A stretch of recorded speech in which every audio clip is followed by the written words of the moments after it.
చూడండి ఈ కాకర తీగకి నెమటోడ్స్ అంటా ఉండి అది వచ్చేసింది చూడండి. అందుకే ఇది కట్ చేసేసిన. చూడండి ఎలా ఉందో బుడపలుగా ఎలా తయారైందో. దీంట్లో ఏ చెట్టు నాటినా బతకదు. నేరేడు మొక్కలు చూడండి, నేరేడు మొక్కలు దీంట్లో మొలస్తాయి. దీనికి వచ్చిందో లేదో తెలియదు కానీ చూడండి బుడపలు. అందుకే ఈ చెట్టు అంతా కట్ చేసేసిన. ఇది పాడిపోతా ఉంది ఆడికి. చూడండి దాంట్లో ఆ కొమ్మలు దీంట్లో ఉండడం వల్ల ఏమో చూడండి దొండ తీగ కూడా ఎండిపోతూ ఉంది. దొండ తీగ ఈ పక్కంతా బాగానే ఉంది, ఆ పక్కంతా చూడండి దెబ్బ తినేస్తూ ఉంది. దొండ చెట్టు అందుకనే దాన్ని కట్ చేసేసిన ఫ్రెండ్స్.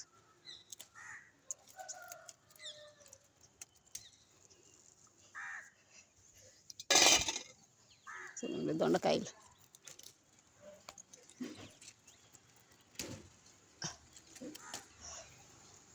దొండకాయ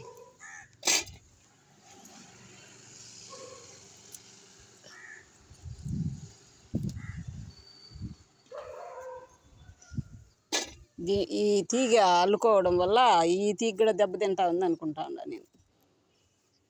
చూడండి అందుకే ఇది కట్ చేసి మన్నంతా ఎండబెట్టన్నా వాడతా, లేదంటే ఇదంతా పారేసి ఇదంతా కడిగేసి. చూడండి ఎంత మన్ను, మనం మన్ను రెడీ చేసుకోవాలంటే ఎంత కష్టం ఫ్రెండ్స్. చూడండి ఎంత మన్ను, ఈ మన్ను అంతా ఇంకా పారేయాలా, లేదంటే ఎండబెట్టన్నా వాడాల్సి ఉంటుంది.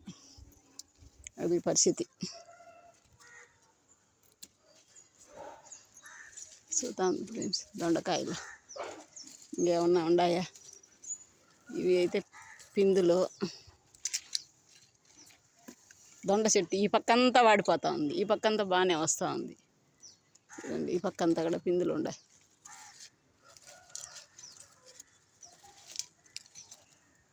ఇదంతా అల్లుకుంటా ఉంది ఈ పక్కంతా తీగ. శంకు పుష్పం చెట్టులాగా పెంచాలనుకుంటా ఉండ ఈ తీగ జాతిది.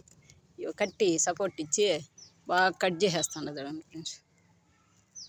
మొక్కలాగా పెంచుతాం. ఇంకా ఈ దొండ తీగలు, ఈ చిక్కుడు తీగలు అల్లుకునేదానికే మనకు ప్లేస్ లేదు.